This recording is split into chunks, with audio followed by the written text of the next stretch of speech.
Imagine this for a moment. You're a good person. You help people when they need you. You forgive mistakes. You try to see the best in everyone. Yet somehow people still disrespect you. They speak to you with little regard. They ignore your boundaries. They take advantage of your kindness. And the worst part, you keep forgiving them. According to Friedrich Nietzsche, when a person repeatedly accepts disrespect, they slowly lose something incredibly valuable: their dignity. Nietzsche believed that personal strength is measured by how willing you are to defend your own worth. There are certain behaviors that should never be tolerated. In this video, you'll discover 7 forms of disrespect that you should never forgive if you want to protect your self-respect and maintain your personal power. And number 5 is the one most people accept, without realizing the damage it's causing. Number 1. Deliberate dishonesty. Everyone makes mistakes. Everyone says the wrong thing sometimes. But knowingly lying to someone, especially when it can hurt them, reveals a deep lack of respect. Because lying isn't only about hiding the truth. It's about deciding that another person doesn't deserve the truth. When someone repeatedly lies to you, the message underneath is clear: I don't think you're worthy of honesty. And if you continue forgiving that behavior over and over again, you're teaching people that your boundaries don't matter. Nietzsche viewed truth as an act of courage. A person who constantly lies often lacks the courage to face reality. And when someone repeatedly deceives you, they're not only disrespecting your trust, they're disrespecting your intelligence. Number 2. When someone embarrasses you in front of other people. Some people disguise disrespect as humor. They make little jokes at your expense. At first it seems harmless. You tell yourself they're only kidding. But over time, those comments start to feel different. What once sounded like a joke begins to feel like humiliation. Public ridicule is often a subtle way of gaining social power. It's a way of putting someone down in order to lift yourself up. And when you laugh along just to avoid conflict, you unintentionally encourage the behavior. Nietzsche believed that a strong individual refuses to let others determine their value. The way you respond to disrespect teaches people how they are allowed to treat you. Respect often begins with your reaction to being disrespected. Number 3. When someone repeatedly ignores your boundaries. Every healthy relationship depends on boundaries. They define what is acceptable and what is not. Yet some people act as if your boundaries don't exist. They invade your personal space. They demand your time whenever they want it. They make decisions for you. And if you stay silent, they'll usually continue. Why? Because people naturally test limits. Nietzsche believed that living with dignity requires creating your own standards and protecting them. If you don't defend your boundaries, nobody else will do it for you. Number 4. When someone constantly takes advantage of your kindness.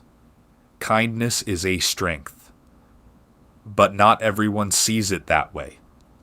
Some people see kindness as an opportunity. They're always asking for more time, more support, more energy, more sacrifice. Yet when you need something in return, they're nowhere to be found. Relationships like this are built on imbalance. One person gives, the other person takes. Nietzsche criticized what he saw as a mentality of dependency and exploitation, a mindset where people use the compassion of others without offering respect in return. If someone only values you when you're helping them, that's not genuine respect. That's convenience. Number 5. When someone treats you like a backup plan, this may be one of the most common forms of disrespect in modern life. They reach out only when they're lonely, only when they're bored, only when they need something. They cancel plans at the last minute. They disappear for days, sometimes weeks, then suddenly return as though nothing happened. Meanwhile, you're left waiting, hoping, making excuses for their behavior. Eventually, you become an option instead of a priority. But here's the uncomfortable truth. People rarely treat you as an option unless you've accepted that role.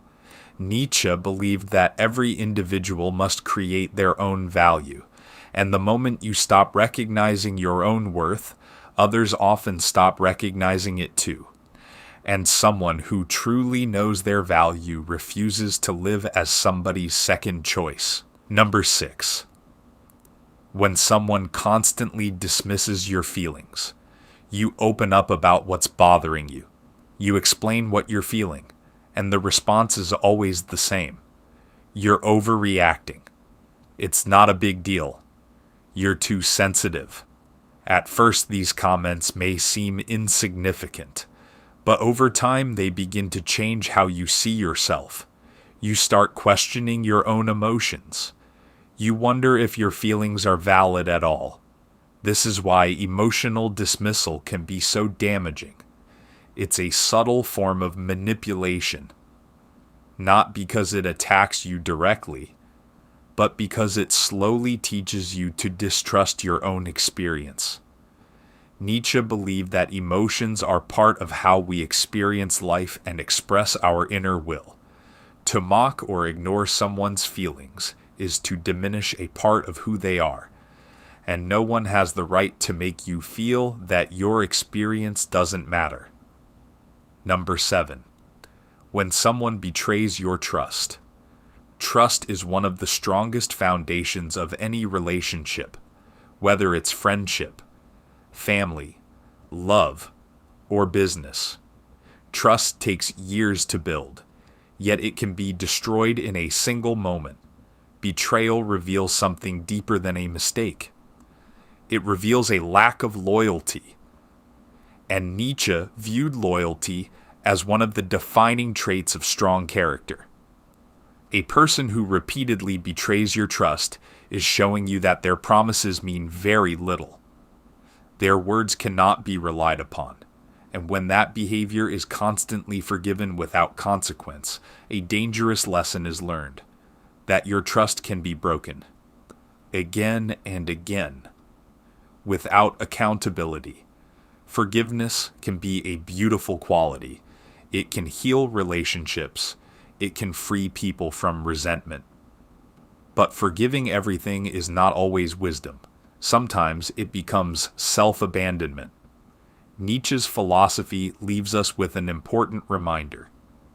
The respect you receive from others is often connected to the respect you have for yourself.